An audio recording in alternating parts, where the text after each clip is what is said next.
The Messiah said, "When you come to know yourselves, then you will become known, and you will realize that it is you who are the sons of the living Father. But if you will not know yourselves, you dwell in poverty, and it is you who are that poverty." Mapagpalang araw po, update po sa ating coronation ng ating mahal na hari.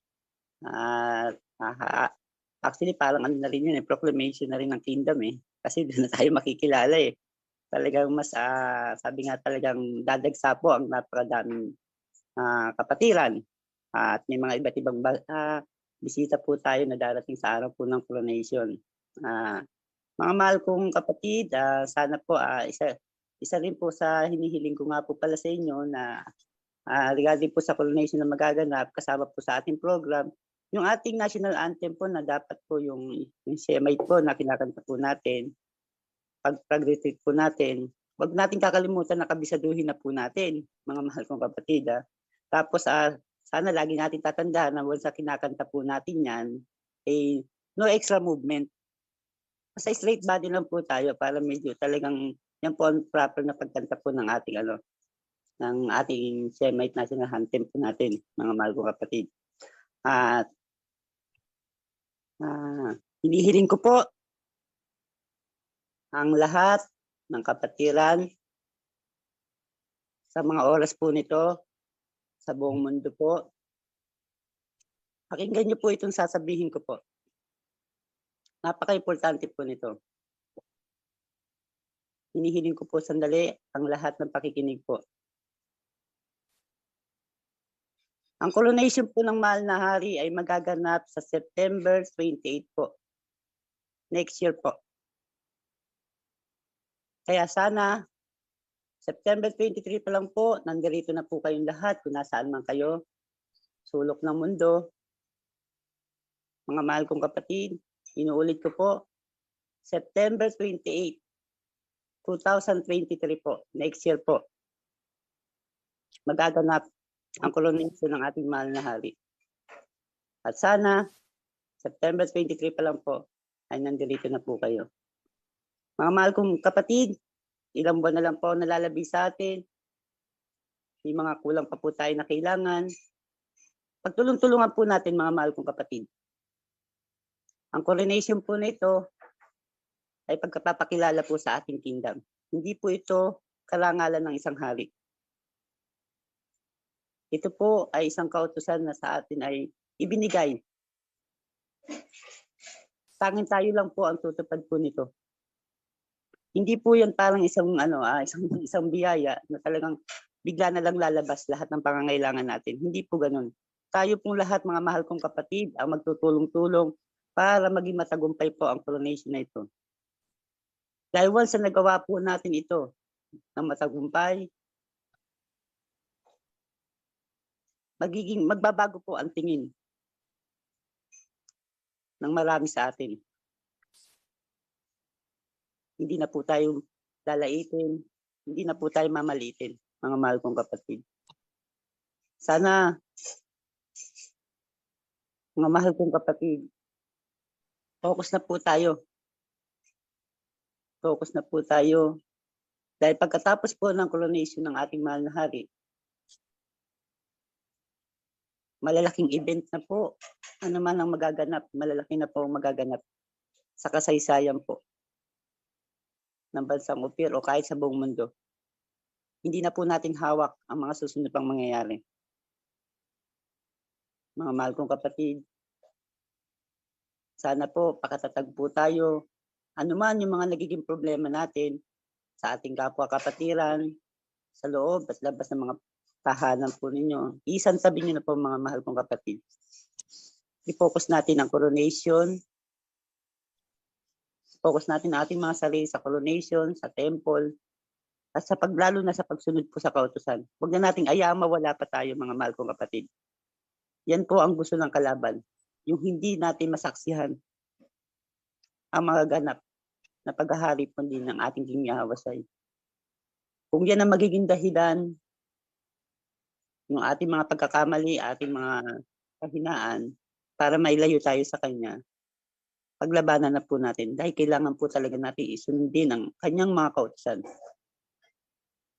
kailangan po naging tapat tayo dito sa kawan. Kailangan po tayo po, mga mahal kong kapatid, na magsama-sama, magtulong-tulong po para sa pagtatayo po ng kingdom. Hindi po tayo ang magkakalaban. Tayo po ang magkakapatid. Tayo po ang sama-sama magtutulong-tulong. Kaya sana po mga mahal kong kapatid, sa napakaganda po ng mensahe ng ating mahal na Prime Minister, hinihiling ko po sa inyo mga mahal kong kapatid, huwag na po tayo mamuhay ng aayon sa ating kagustuhan. Ipaubayan na po natin ang ating alahayan na siya na ang kumilos para sa atin. Ano man ang kanyang nais para sa atin, yun po ang ating sundin. Maraming pong salamat, mga mahal kong kapatid. Kapagpalang araw po ng Sabat sa inyo lahat. Be blessed po. Salamat. Maraming salamat, Sister. Happy Sabat, Happy Holy Sabat sa inyong lahat, mga kapatid.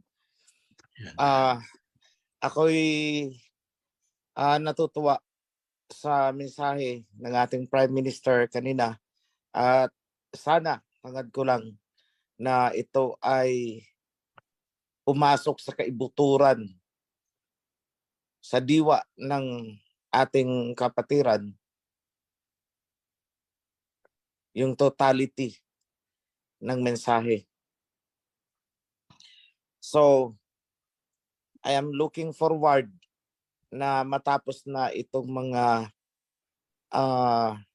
samot-saring mga pagkakamali, dahil yan po ay hindi maganda sa paningin ng ating alahayam.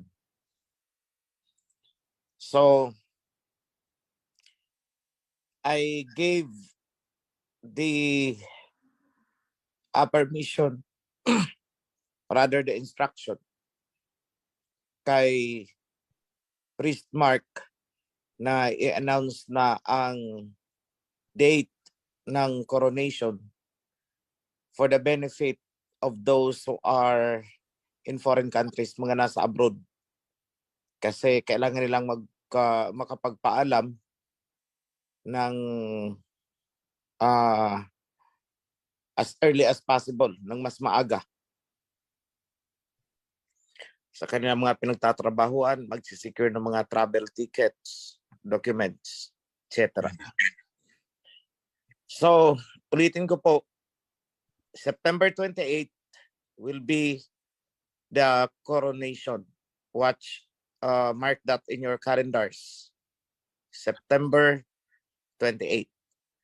For security reasons, hindi na muna namin i-announce yung venue. That is for security reasons. Malalaman lang ng mga actual participants, yung mga a-attend, kung saan ang venue kapag sila ay nasa doorstep na mismo ng venue. So, hindi naman sila pipiringan papunta doon sa venue, but rather sila ay itatransport. Kukuha tayo ng mga transport buses na maghahatid at susundo sa place of coronation. Ngayon, importante ang September 23. So, I hope you comply with this very simple instruction. Very simple. Dapat bago ang September 23, nandito na kayo, yung mga lalahok sa coronation.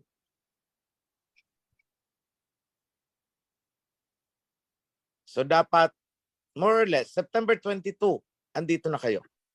So mag-adjust na kayo kung kailan kayo lilipad.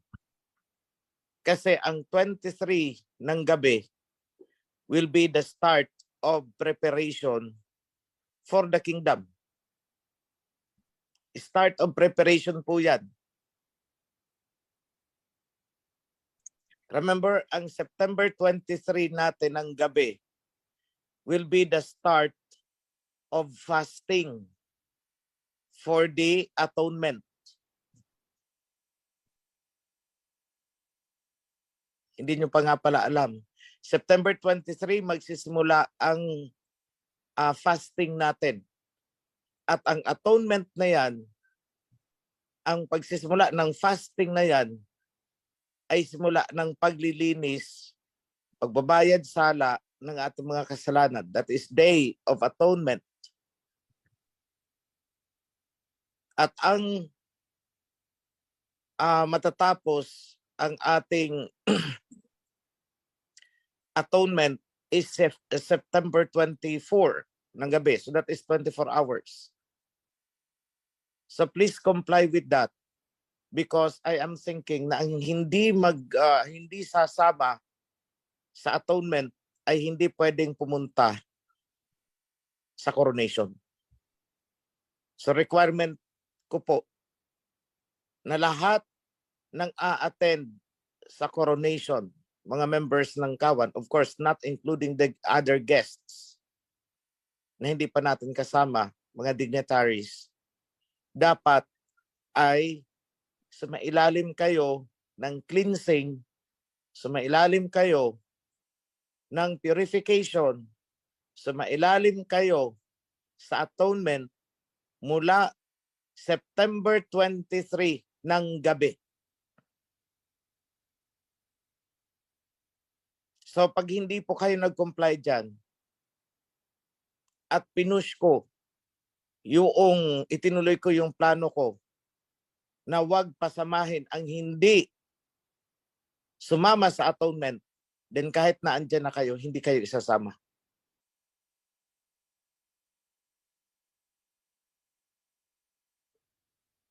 So lahat po should undergo atonement, fasting, purification.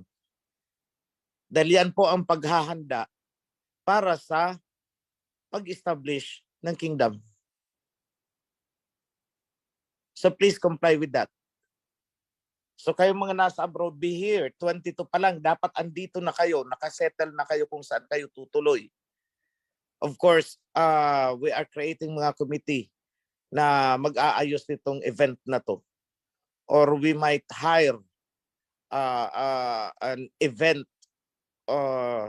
arranger. Yung may mga ganyang event facilitators, mga kumpanya yan, na sila ang bahala hanggang sa pagpo-post ng mga security, etc., decorations, arrangement, choreography, lahat. Sila. May mga checklist na yan sila kung ano ang pati sa accommodation. Ilang tao ang darating, saang hotel magi-stay, saan i-accommodate ito, saan ito, paano ang transportation, pati sa pag-contact ng mga sasakyan, sila yun. So, tayo September 23 ng gabi,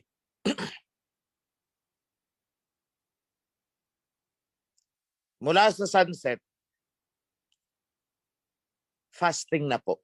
Lahat ng a-attend sa pag-establish ng kingdom during the coronation.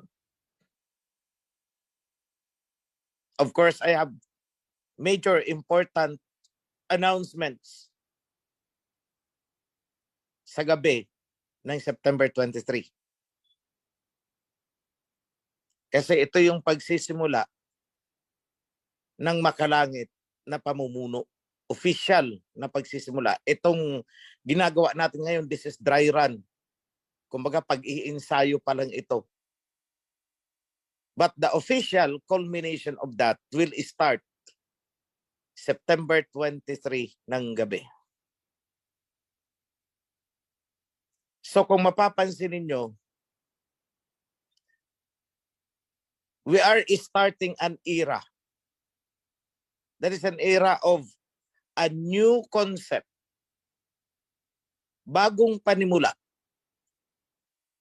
Na kung saan ang disiplina, ang pamamahala, ang decision making, lahat pamumuno, leadership,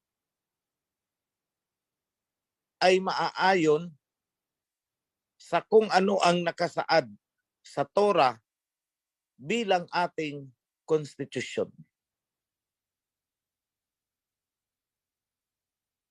So ngayon pa lang, gusto kong ihanda na ninyo ang mga pag-iisip ninyo. Marami pa dyan sa inyo ang naiimpluwensyahan pa rin ng mga pananaw na demokrasya, pantay-pantay, karapatan naming magsalita, kahit wala sa ayos makapagsalita lang, hindi na po yan officially pwede mula sa gabi ng September 23. Kung mapapansin nyo, noon, kapag may nagsasalita laban sa covenant, may nagsasalita laban sa sinusunod nating mga kautusan, nagsasalita laban sa liderato, ang daming consideration kung ibinibigay. Nagpupuyatan tayo upang mag-hearing, magpaliwanag, i-counseling. Pero sa ngayon po, hindi na yan mangyayari. Simula sa gabi ng September 23.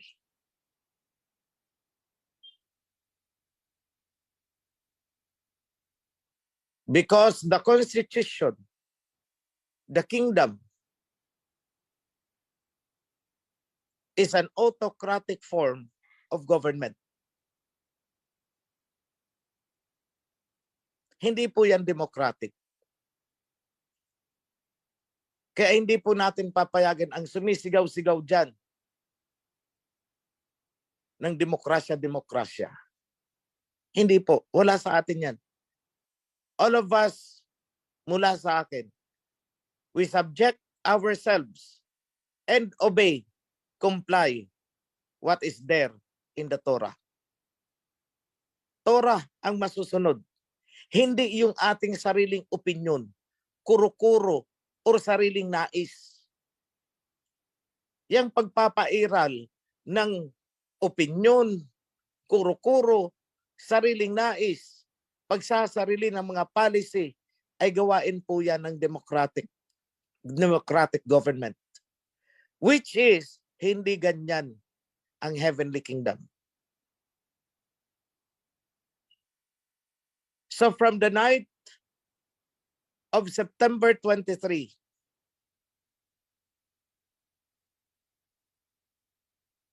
all of us will be governed by the Torah as our constitution. No if and no but. Kasama ako dyan. No if and no but. Sa kapanahunan ni Moses, anong ginagawa dyan? Hindi lang putol dila, hindi lang basta tagpas, hindi lang basta alis, hindi ka nakasali sa amin. Remember, pinapatay noon eh. Banggain mo ang Torah noon ay hindi ka umagahin. Although we have loosened that up, the most extreme na mangyayari sa loob ng kingdom kapag kinakalaban mo na ang konstitusyon o yung Torah, you will be kicked out from the kawan. That is the most. Kung makakabalik ka, panahon na lang ang makakapagsabi.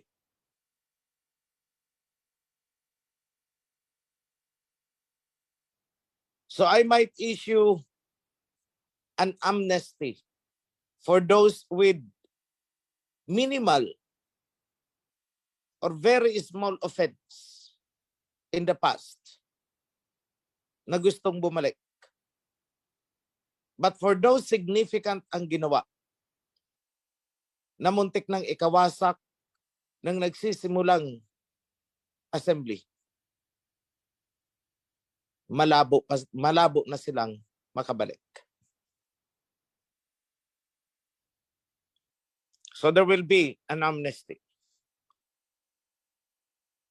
Pero ang bagay na yan ay inihihingi ko pa ng patnubay mula sa alahayam.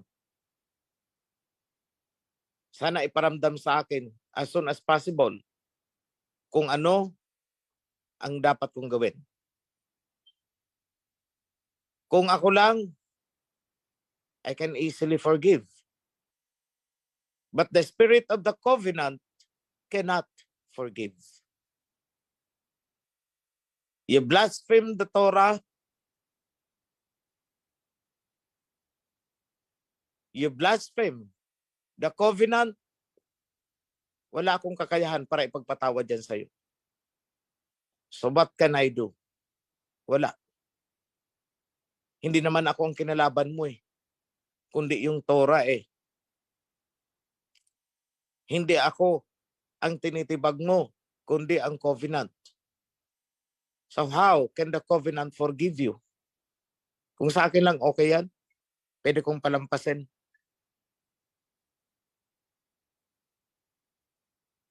But the essence of the covenant has no capacity to forgive that. Kaya ano ang sinabi ni Messiah Hawashai? Magkasala kayo sa akin, that can be forgiven. Magkasala kayo sa Ama, that can be forgiven. Pero pag nag-blaspheme ka sa Torah, nag-blaspheme ka na sa covenant, that cannot be forgiven. So magpasaway ka na, kung magpapasaway ka, wag mo lang sasalingin ang essence of the covenant.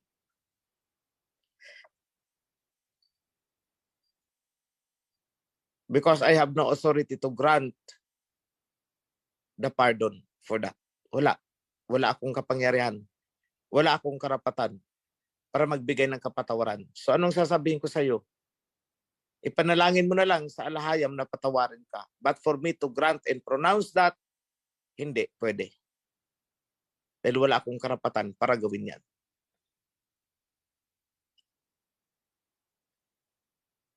That is partial instruction para sa gabi ng September 23. More instructions ang ibibigay ko during that night. At lahat ng a-attend sa coronation and the inauguration of the kingdom, you should be present sa gabing yun para maunawaan yung lubos, maramdaman nyo kung ano itong nangyayari. After the coronation,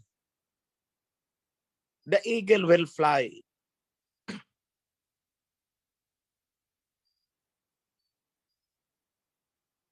Malayo ang aabutin natin.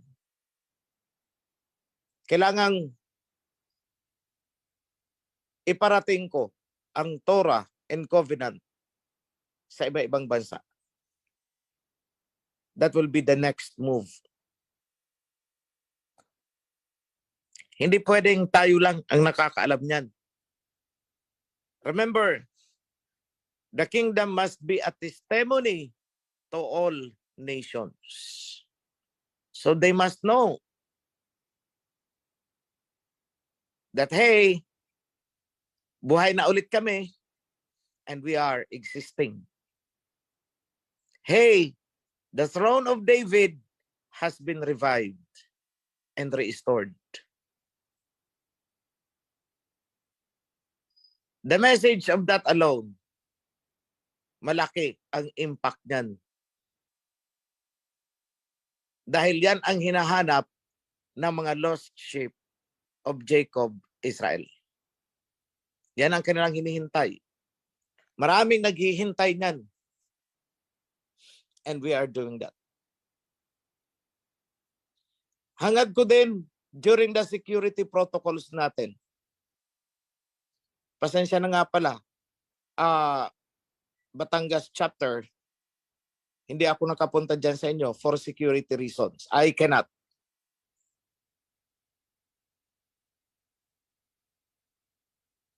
Alam niyo naman kung anong nangyari sa inyong chapter. I don't need to give details here.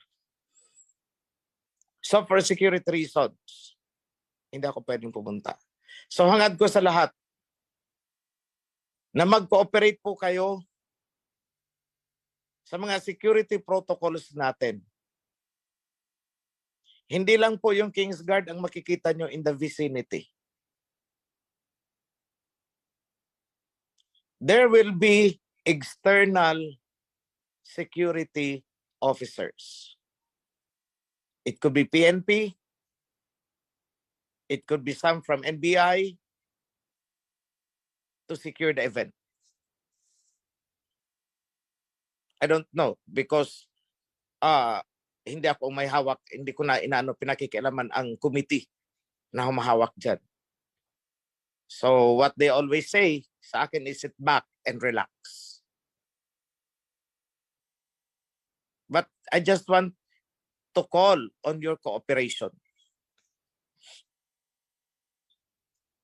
Kasi kapag na-determine ng security na hindi tama ang ginagawa mo, bibit-bitin ka palabas. Ako na magsasabi sa inyo. And we don't want such commotion. Ayaw natin ng mga ganyang eksena.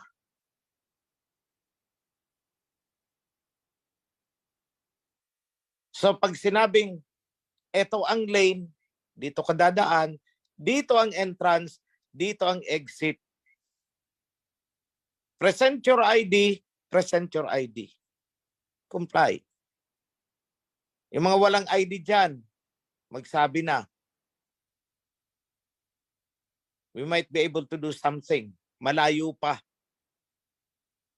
May sapat pang panahon para paghandaan yan. Huwag po ninyong sasabihin by the time na kilala ko ni King OHC. Huwag niyo pong gagawin yon. Dahil hindi ko na masisiguro sa inyo na pwede akong lumabas, pumunta sa gate para sabihin doon papasukin nyo yan. And I will not do that. It's about time that we should learn discipline. Simula September 23. That is a grand reset. Hindi pwedeng magwa-wild-wild lang kayo dyan sa gate. Magwara-wara kayo dyan dahil ayaw kayong papasukin. Dahil ang makakaharap nyo, more or less, ay hindi nyo kilala at hindi kayo kilala. Pero i-implement nila kung ano ang security protocol. Wala kayong makikitang Vladimir sa gate. Wala kayong makikitang Governor Ancheta dyan. Ang makikita nyo dyan, mga bagong mukha na magsisecure ng place.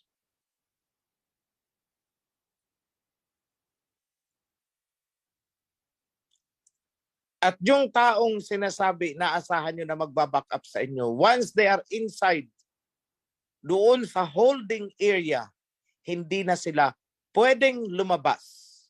At hindi nyo rin sila pwedeng tawagan because all cell phones will be surrendered. So paano ka ngayon sa gate na ayaw sumunod sa instruction? Uulanan ka doon. Sasabihin mo ang sama-sama na ng kawan, hindi na kinikilala, wala ng pag-care. Pinabayaan na ang tupa. Hindi po. Hindi ganun yun. We are starting a new era on September 23. 2023. A new era. That would be an era of discipline according to the covenant. Napansin ninyo sa mga parables dyan? Di ba? May nakapasok na nga, pero pinalabas.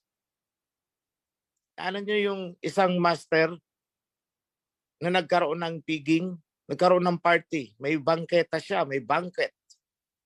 Tapos may isa doon na hindi properly dressed. Anong sabi? Palabasin nyo ito. Ilabas nyo to. See? That is both literal and symbolic.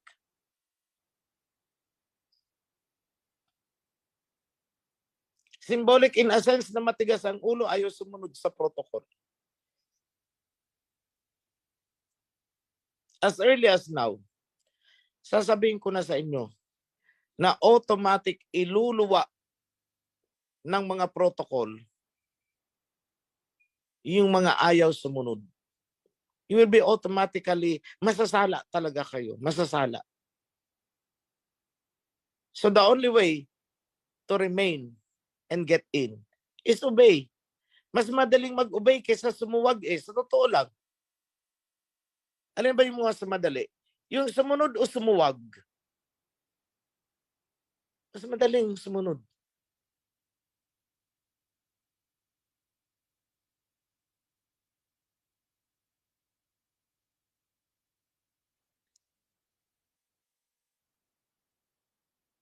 So, yan lang mga kapatid ang paunang announcement.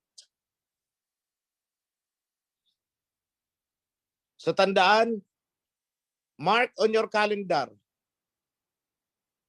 September 23, dapat nasa loob kayo ng gate for the atonement.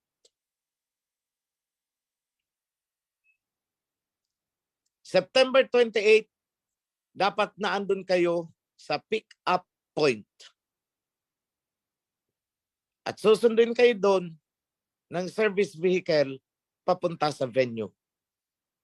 Only at the time, malalaman nyo kung saan ang venue. But by that time, you cannot call anyone because lahat ng cellphone ay isususi. That is security protocol.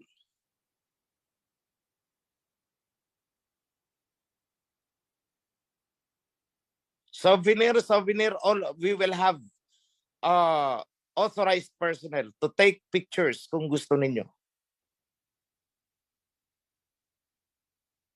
But you can have, the pictures will be delivered to you after the event, a day after, kung kailan tapos na.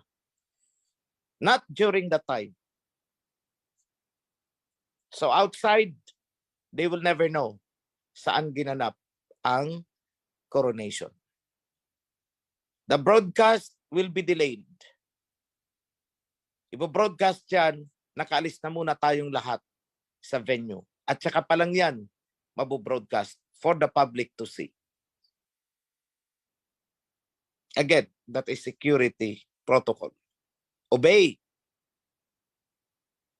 Huwag nyo nang tangkain dahil baka makaladkad kayo ng security officers palabas. Nakakahiya. So hindi po yan kaartihan. All of those are very much necessary.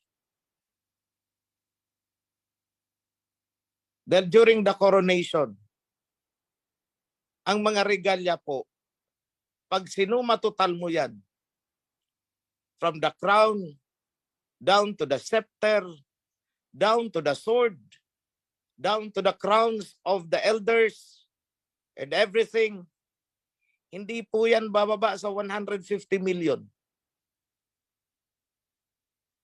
So huwag nyo nang tanungin kung saan galing ang pera. Wala nang tanungan.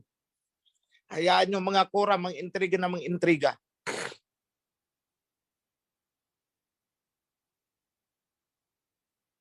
Let them think what they want to think. So yung mga maniniwala dyan sa kura, di sumama kayo sa kura. Tingnan natin kung anong mahihita nyo sa Korah.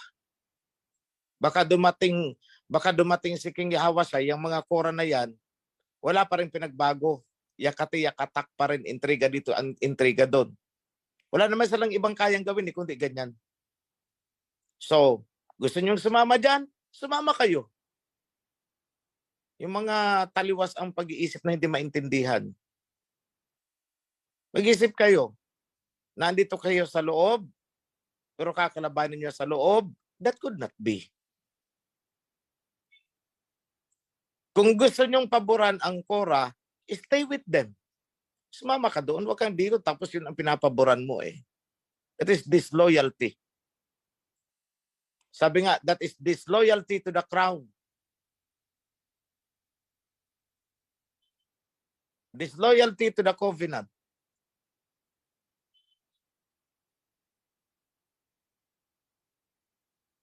So ang mga nagfo-fall dito sa Korah ay yung mga nakikinig ng chismis.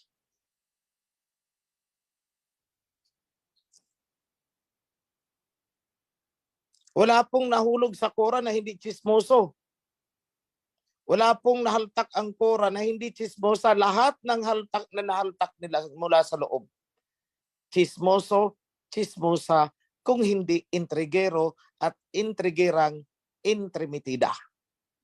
Yan ang mga nahahaltak ng Korah. Dahil kung hindi ka ganon, walang pwedeng paghilahin sa'yo. Kumbaga walang pwedeng pagsabitan sa'yo ang Korah para ikaw ay mabingwit palabas. Nothing. Kaya ka nahila kasi mahilig ka sa marites. Yun lang naman ang reason eh. Kaya tinanong ko, bakit napunta doon? Eh kasi chismosa yan. Kasi kung hindi yan chismosa, hindi yan mapupunta dyan. So what I am saying is, lahat ng mga nagkura, mga chismosa, chismoso, intrigero, intrigera, intrimitida. Yun sila. So cut off your communications with them. Kung hindi nyo kayang sundin ang napaka-simpleng instruction na yan, then nanganganib ka, ma-kick out sa kingdom. Ganun kasimple.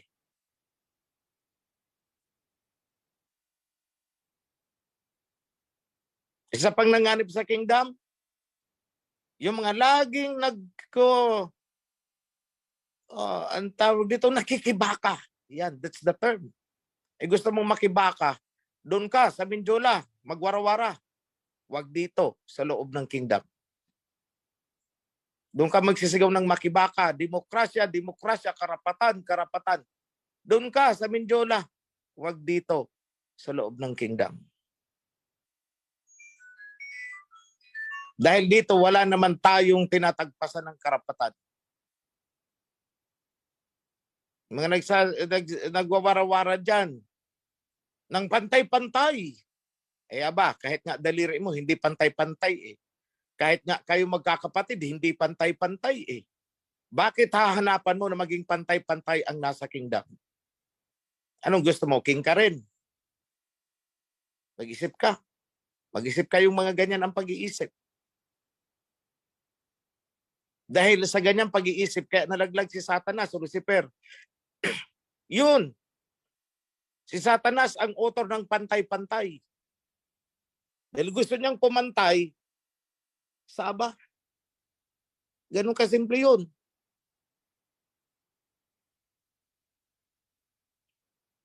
Anong nangyari sa kanya? Ka-aspire niyang iangat ang sarili niya, lalo siyang bumagsak.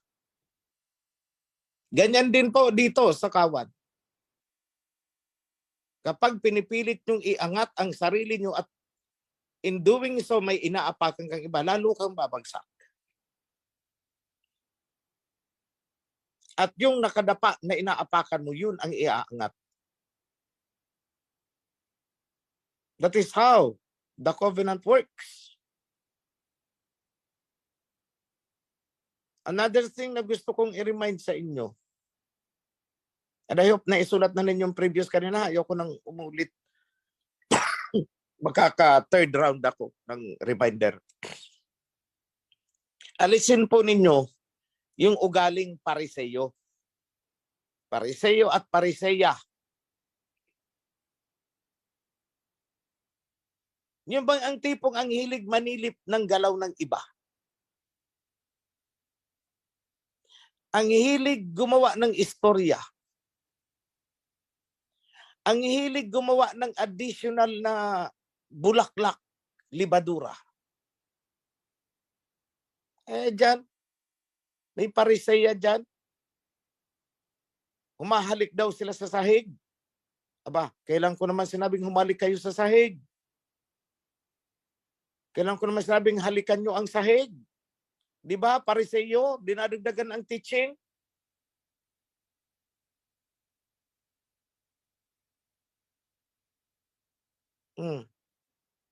Yung mga nakarinig niyan, alam niyan, ayoko nang pangalanan pa kayo kasi bugbog na kayo eh, nabubugbog na eh. Pero alisin ninyo yan. Nakita lang magkasama ang isang babae at lalaki, kinumpara na kagad sa aso at karne. Pariseyo po yan na pag-uugali.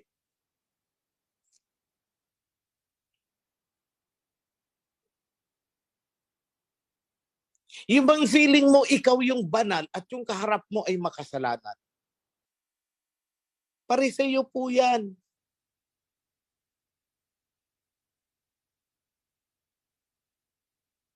Kung maka-accuse, wagas. Tingin niya sa sarili niya, walang kupas. O you see? Tingin sa sarili, siya'y isang tala na nagniningning sa kalawakan. Ganon ang tingin sa sarili. Kaso, sumagot si Sharon Cuneta, bukas, luluhod si tala, ay ang mga tala. Paano yan?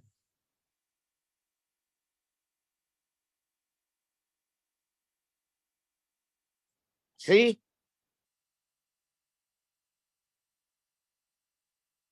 Alam niyo, ayoko na sanang pag-aksaya ng panahon ng mga ganyan. Pero gagawin ko para lang magkaroon ng sample at para lang makita ng mga priest how to process ang mga ganitong sitwasyon. They should learn.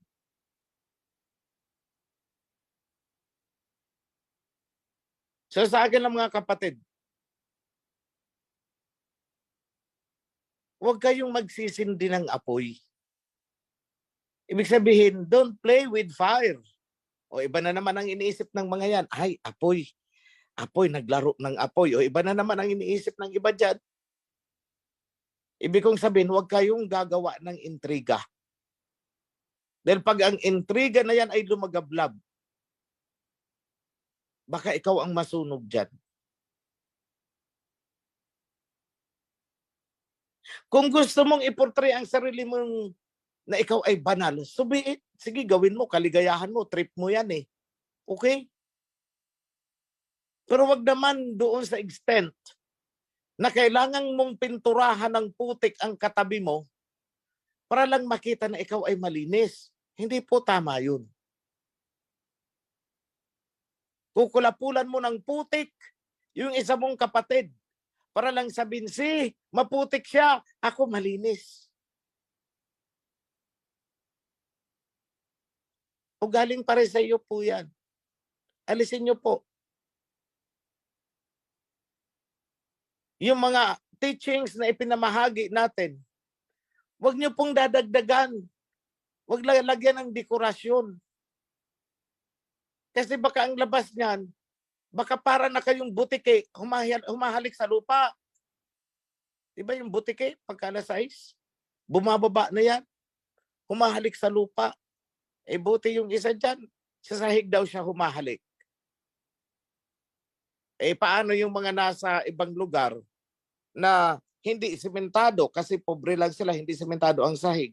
O di saan sila hahalik? Hindi sa lupa. Kawawa naman. Saan ang galing ang concept na yan? Galing sa pariseya.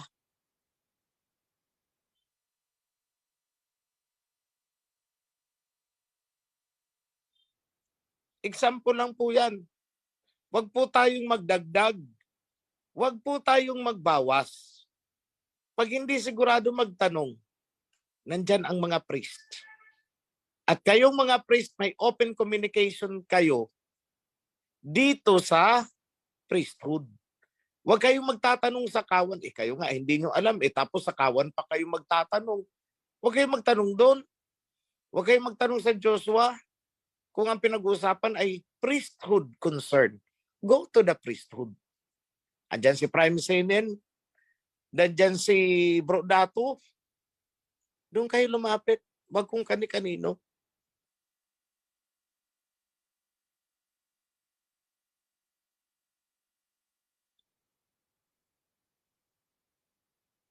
So kayong mga nasa grassroots, magtanong kayo sa priest. O ikaw priest, hindi mo alam ang isasagot mo, itaas mo yung tanong. Ganun lang kasimple yun.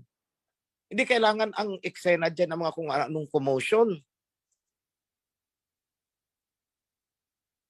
O, nagtanong kay Sisi, ikaw Sisi, hindi mo alam ang isasagot mo. Anong gagawin mo?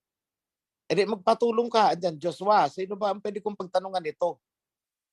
O hindi maituturo ka. Ganyan ang sistema sa kingdom. Alamin ninyo ang line of communication. Treasurer ka. May concern ka paano hawakan, paano mag-record. Ba, huwag kang magtatanong sa KSW. Kanino ka magtatanong? Andyan yung treasury sa taas. Your immediate supervisor is the national treasurer. Doon ka magtanong. Di ba, mga doktor, o baguhang doktor, hindi alam ang gagawin. Kaya siya magtatanong? Di sa consultant niya. Kaya may mga consultant Huwag kang magtatanong sa janitor. Ganyan po ang sitwasyon. Alam niyo, simple at practical na pag-iisip. Kailangang panatilihin ninyo para wala po tayong gulo sa kingdom.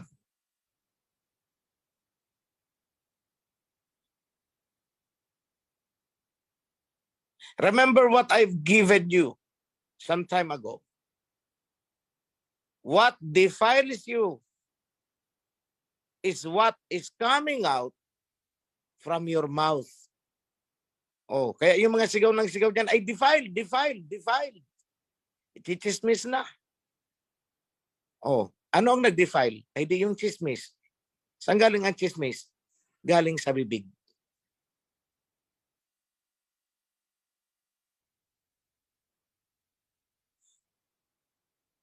Hanggat hindi po natin yan nababago mga kapatid, mga ganyan kakasimpleng pag-uugali,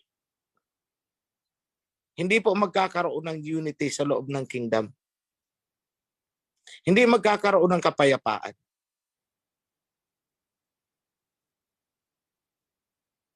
For always, kakapitan ng tukso ang mga chismosa. Chismosas, mga intrimitida. Sabi ni Priest Zimmer, intrimitida. Sa kanya ko natutunan niya.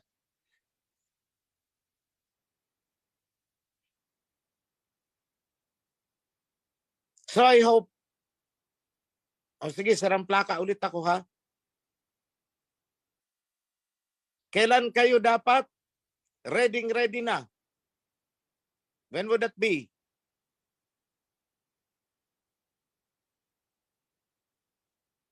September 23 ng gabi. Ano ang meron sa oras na yan? Instructions, further instructions, and that is the start of the fasting for the Day of Atonement. Kailan ang coronation? September 28. Saan gagawin? To be announced on the day itself.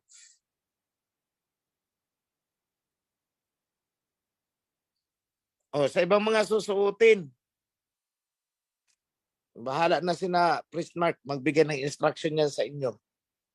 Magpapakol kami ng meeting. Then after the coronation, we will be in a new era. Ibang panahon na. Bigger challenges na ang kailangan nating harapin. So please, let us level up. Iwanan na ang mga chismis-chismis na yan. Huwag pa-apekto sa mga kura-kura na yan. Dahil kahit anong gawin nila, ang itinakda ay itinakda. Hindi nila pwedeng harapin yan. So before I end up, allow me to extend the blessings in the name of Abba Yahweh. Sumainyo ang pagpapala, sapat na katugunan sa inyong mga pangangailangan, kagalingan sa mga may dinaramdam, physical o emotional na dinaramdam. Sumainyo ang kagalingan. Para sa mga kinakapos sa kabuhayan, sumainyo ang pagpapala na kayo ay mabigyan ng sapat na tugon, mga resources. Hindi man sobra-sobra, ngunit sapat sa pangangailangan ng inyong mga pamilya. Let me extend the blessing to the Prime Minister, to the household, pababa hanggang sa mga volunteer workers natin. Whatever need you may have, napakarami,